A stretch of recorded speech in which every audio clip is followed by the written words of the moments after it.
You're sitting in their office. Maybe it's your first time. You're braced for the classic therapist vibe, the gentle nods, the "how does that make you feel?" the abstract watercolor painting on the wall. But this one's different. The bookshelf has a well-thumbed copy of Man's Search for Meaning next to a Motorhead biography. When you mention a panic attack, instead of just breathing exercises, they might, with perfect deadpan, say, "Yeah, the existential dread really kicks in after 3 p.m., doesn't it?" They get your cultural references, your skepticism, that specific flavor of weary resilience you can't quite name. This isn't your boomer therapist or your millennial life coach. This is a Gen X psychologist, and they are quietly rewriting the rules of the therapy room. We're talking about the generation born roughly between 1965 and 1980, the last analog kids. They remember rotary phones, 3 TV channels, and being told to be home by the time the streetlights came on.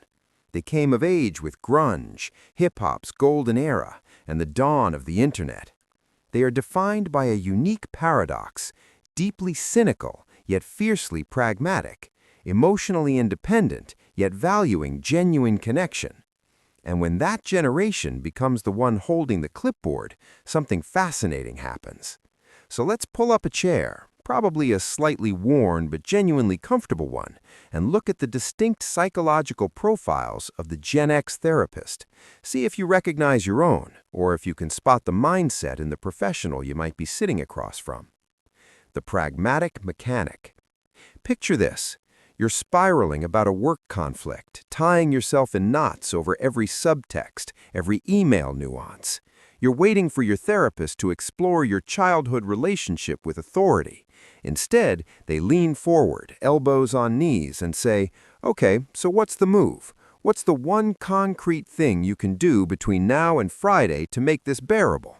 It feels less like analysis and more like a pit stop. They're handing you a wrench.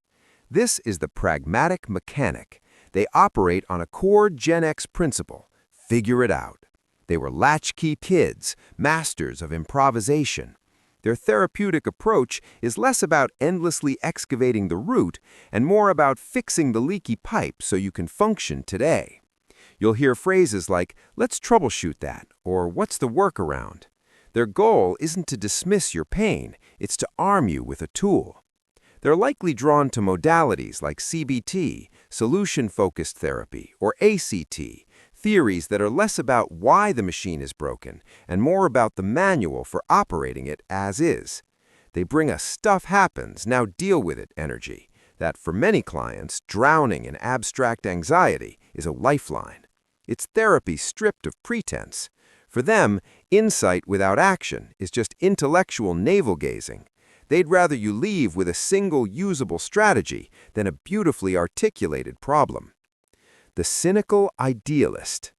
Then there's the therapist who listens to your despair about climate change, political polarization, the crushing weight of late-stage capitalism, and they nod slowly, not just with empathy, but with recognition. A faint, tired smile might appear. "Welcome to the party," they might say. "It's been a slow-motion disaster for 50 years. The coffee's terrible, but we've got comfy chairs." This is the cynical idealist. This is the core Gen X contradiction made manifest. They grew up with We Are the World and Star Wars, soaked in idealism, then watched Challenger explode, grunge sell out, and the internet become a mall. Their cynicism is a scar tissue over a deep wound of disappointed hope.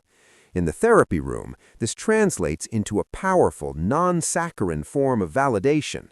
They will never tell you to just think positive. They'll say, "Yeah, it is messed up. Your reaction is rational."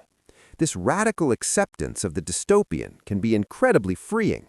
They create a space free of toxic positivity. But here's the idealist part. They still show up every day.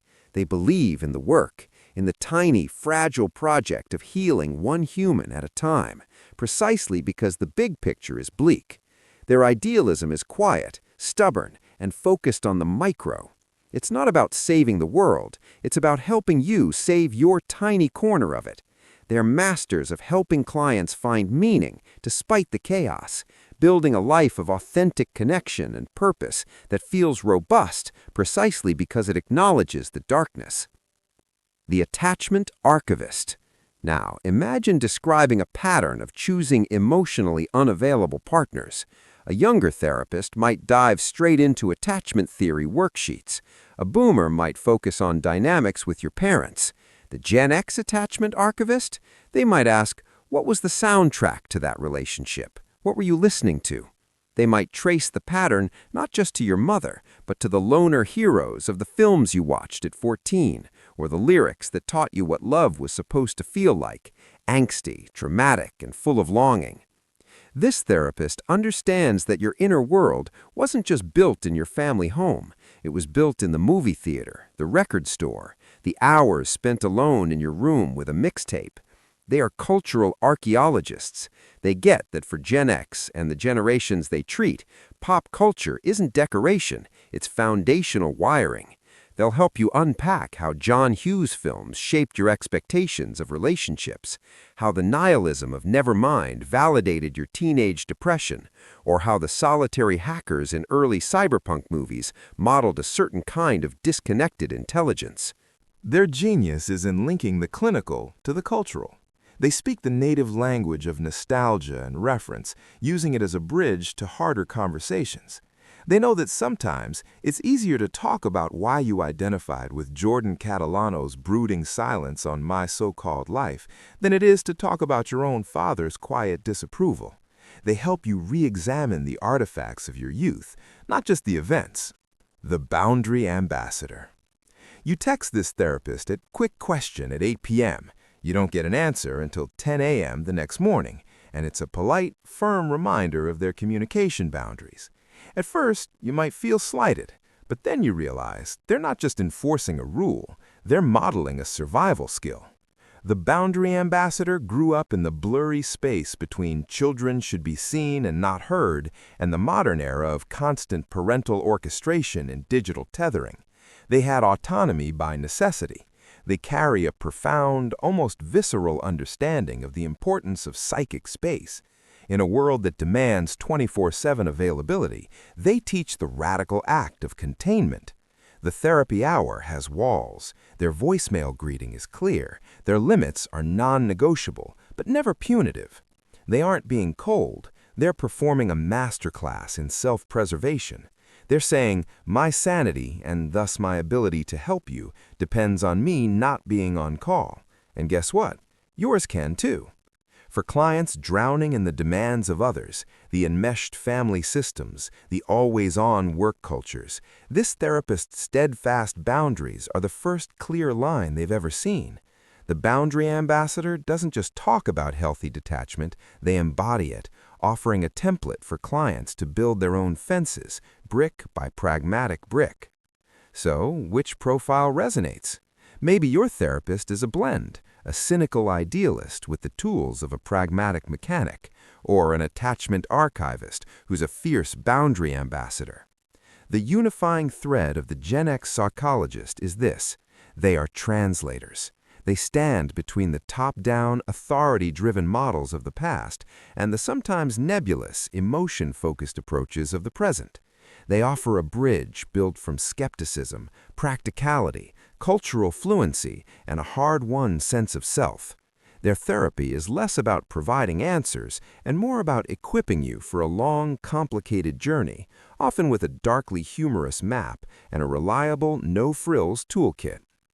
They saw systems fail, watched narratives collapse, and learned to trust what works on the ground.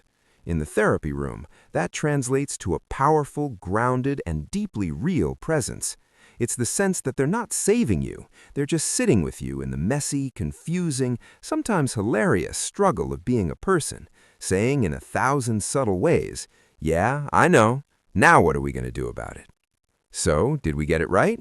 Are you a Gen X therapist living this daily, or a client who finally felt understood by one? Maybe you see these mindsets playing out beyond the office, in your Gen X boss, your partner, your parent. The comments section is, as always, a judgment-free zone. Let's archive this conversation. And if you found this dive into the psychology of a generation useful, well, you know what to do. Subscribe for more. Thanks for watching. Don't let the existential dread get you down before coffee.